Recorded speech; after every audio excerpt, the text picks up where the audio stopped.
السلام علیکم ورحمۃ اللہ وبرکاتہ. آپ دیکھ رہے ہیں چینل الفرقان ویڈس. آج ہم سٹارٹ کرنے جا رہے ہیں لیکچر 17 پارٹ 301 کا.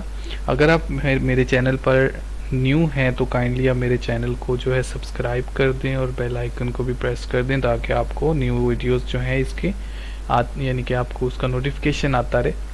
تو فردر اس میں جو ہے آپ کو بہت ہی آسان وے میں جو ہے لیکچر ڈلیور کیا جائے گا جو کہ آپ کی فائنل ٹرم کی تیاری کے لیے بہت ہی یوزفل ہوں گے.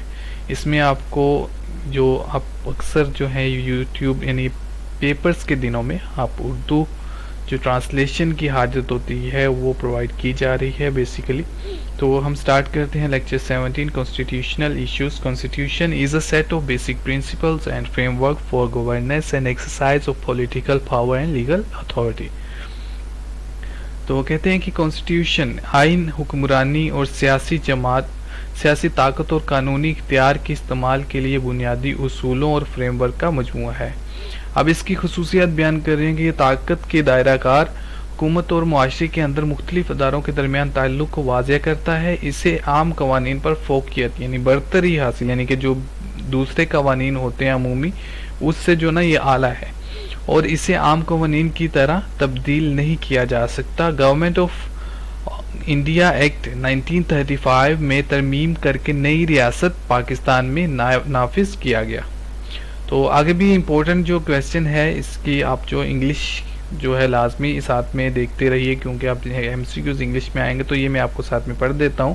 دی elected members in 1946 elections made the first constitution assembly that faced the grievous circumstances. یعنی 1946 کے انتخابات میں منتخب اراکین نے پہلی آئین ساز اسمبلی بنائی جس کو سنگین حالات کا سامنا کرنا پڑا یعنی کہ حالات جو تھے اس کے جو اچھے نہیں رہے یعنی کہ حالات جو تھے مشکل حالات بھی آئے طرح طرح کے سرکمسٹانسز جو تھے اس کو پیش آئے اس آئین کو.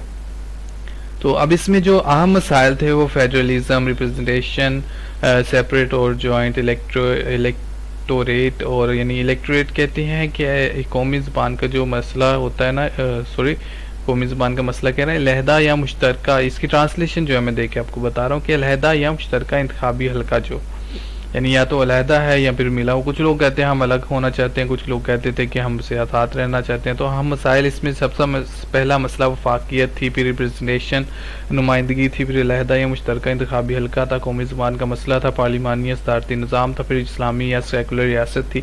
تو اس میں سے ہم جو وفاقیت ہے اس کو دیکھتے ہیں سب سے پہلے کہ اس میں جو مین ایم سی کیوز ہے اردو ٹرانسلیشن آپ کے سامنے ہے تو مین ایم سی کیوز جو ہے آپ کو میں پیش کروں گا تو وہ آپ کلیکٹ کر لیجئے گا.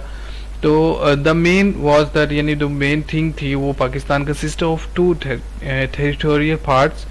اس میں ایسٹ پاکستان جو تھا اور دوسرا تھا ویسٹ پاکستان. ایسٹ پاکستان یعنی مشرقی پاکستان زیادہ آبادی کا علاقہ ہے لیکن انتظامی طور پر ایک یونٹ تھا. اب مغربی پاکستان میں 4 یونٹ تھے. تو اب فیڈرلزم کا جو میننگ ہے یہ بھی ایک امپورٹنٹ ایم سی کیوز ہے، ہائی لائٹ نہیں کیا میں نے. تو یہ دیکھ لیجیے federalism is meant to accommodate such kind of diversity maintaining the unity of the state اور کنٹری. وفاق کا مطلب ریاست یا ملک کے اتحاد کو برقرار رکھتے ہوئے اس قسم کے تنوع کو ایڈجسٹ کرنا. تنوع کہتے ہیں جھگڑے کو، فساد کو، کسی بھی قسم کے مسائل کو، اس کو تنوع کہتے ہیں. تو اس کے جو ہے نا ایڈجسٹمنٹ وغیرہ کے حوالے سے جو ہے نا یہ پوائنٹ ہے جو آپ نے دیکھ لینا ہے. فیڈرلزم کا میننگ کیا ہے یعنی اس کا مطلب کیا ہے، وفاقیت ہے کیا چیز. تو اب آگے next point division of power. یہ سب سے مشکل سوال تھا کہ طاقت کو مرکز اور صوبوں میں کیسے تقسیم کیا جائے. برطانوی راج کے ورثے نے ایک مضبوط مرکز کی روایت دی لیکن صوبے مزید خود مختاری اور صوبائی حقوق کا مطالبہ کر رہے تھے. عبوری آئین اور 1956 کے آئین میں مضبوط مرکز کی روایت برقرار رہی. اسی طرح نیکسٹ پوائنٹ ہے ریپرزنٹیشن نمائندگی. تو اس کے امپورٹنٹ کویسچن میں ایم سی کیو جو ہے ہائی لائٹ کیے ہیں تو پڑھ لیتے ہیں ہم ایک دفعہ. To have a standard formula for the representation of units and population the constitution assembly C A. یہ اس کی جو ہے نا آپ نے وہ بھی ایبریویشن بھی لازمی یاد رکھنی ہے. Form the basic principle committee, B P C کسے کہتے ہیں، basic principle committee on March 12 1949. تو وفاقی سطح پر نمائندگی ایک اور متضاد مسئلہ تھا، کیونکہ مشرقی پاکستان اور مغربی پاکستان آبادی اور سائز میں مختلف تھے۔ دوسری طرف پاکستان کے مغربی حصے میں تنوع تھا، یعنی مسائل تھے۔ مغربی پاکستان کے صوبے میں آبادی اور سائز میں مختلف تھے۔ یہ سب اپنی نمائندگی اور صوبائی خود مختاری کے حوالے سے حساس تھے۔ اکائیوں اور آبادی کی نمائندگی کے لیے ایک معیاری فارمولہ رکھنے کے لیے دستور ساز اسمبلی سی اے نے 12 مارچ 1949 کو ایک بنیادی اصول کمیٹی BPC تشکیل دی۔ اس کمیٹی کا بنیادی کام پاکستان کے مسائل کے مستقبل کے آئین کے لیے بنیادی اصولوں کا ایک سیٹ واضح کرنا تھا۔ اسی طرح جب یہ جو BPC ہے، یہ جو آپ نے پڑھا ہے BPC کیسے کہتے ہیں، بیسک پرنسپل کمیٹی، تو یہ جو پہلی رپورٹ تھی وہ کب ریپریزنٹ کی گئی، یعنی کہ پیش کی گئی، تو یہ 28 سپتمبر 1950 کو پیش کی گئی۔ یہ امپورٹنٹ ہے اس کے حوالے سے۔ اب لوور جو ہاؤس تھے، اب یہ according to this report 2 houses of the parliament was proposed، یعنی اس رپورٹ کے مطابق پارلیمنٹ کے 2 ایوان تجویز کیے گئے، جس میں پہلا یعنی لوور ہاؤس تھا اور دوسرا اپر ہاؤس تھا۔ لوور ہاؤس جو تھا یہ یعنی کس کا تعلق تھا پاپولیشن کے ساتھ، اور دوسرے کا تھا basis of equal representation of all the provinces of Pakistan, namely east Bengal, west Punjab, Sindh, Sarhad and Balochistan. تو یہ اس کی ٹرانسلیشن بھی لکھی ہوئی ہے، آپ اس کو بھی ایک دفعہ اسٹڈی کر لیجئے گا، آپ کو انشاءاللہ مائنڈ میں بیٹھ جائے گا۔ آگے جو اس کی فائنل رپورٹ تھی BPC کی، وہ 22 دسمبر 1952 کو پیش کی گئی، اور یہ جو تھی انہوں نے پرپوز کیے تھے ایکول رائٹس، یعنی کہ جو ایکول نمائندگی کے حوالے سے تھے، وہ ایسٹ اور ویسٹ کو دونوں کو ایکول ہی جو نمائندگی کی تجویز جو تھی پیش کی تھی۔ اب محمد علی بوگرا فارمولا جو ہے، یہ آپ کو نا MCQs یہ آپ نے لائن ضرور پڑھ لینی۔ According to this formula Pakistan would have a bicameral legislature in upper house there would be equal representation to each of 5 units۔ تو اس کی اردو جو ہے، اب کیونکہ آپ کو پتا ہے کہ ٹرانسلیشن ان کی اردو دیکھنے سے ہم مسلمان پاکستانی ہیں تو اردو ہم اچھے سے سمجھ سکتے ہیں، اس لیے میں نے ٹرانسلیشن بھی کی ہے کہ آپ کی آسانی کے لیے، ساتھ ساتھ کہ آپ کو اگر میں کچھ مس کر دیتا ہوں تو آپ اوپر سے دیکھ کے اس کو مائنڈ میں بٹھا سکتے ہیں، اسٹڈی کر سکتے ہیں۔ تو محمد علی بوگرا نے وزارت عظمیٰ کا عہدہ سنبھالنے کے فوراً بعد آئین سازی میں تعطل کو دور کرنے کے لیے فارمولہ پیش کیا۔ اس فارمولے کے مطابق پاکستان میں 2 ایوانوں والی کرنا تھی۔ ایوان بالا یعنی اپر کیس میں 5 اکائیوں میں سے ہر ایک کی مساوی نمائندگی تھی۔ اب لوور جو کیس تھی ایوان زیریں میں آبادی کو نمائندگی دی جائے گی، اس طرح مشرقی پاکستان کو زیادہ نمائندگی دی گئی۔ 2 ایوانوں کی مشترکہ اجلاسوں میں دونوں بازو یکساں طاقت کے حامل تھے۔ تو یہ بائی کیمرل لیجسلیچر جو ہے، اس کو آپ نے MCQs کے حوالے سے یاد رکھنا ہے۔ ریئیکشن آف یعنی کس پہ جو فارمولا اس نے دیا تھا بوگرا نے، اس پہ رد عمل کیا آیا تھا، تو اٹ از سولو، یہ جو MCQs ہے پڑھ رہا ہوں میں، it also solve the problem of national language but suggesting Urdu and Bengal both has national language, یعنی اس نے کہہ دیا تھا کہ اردو اور بنگال دونوں کو قومی زبان کر دے۔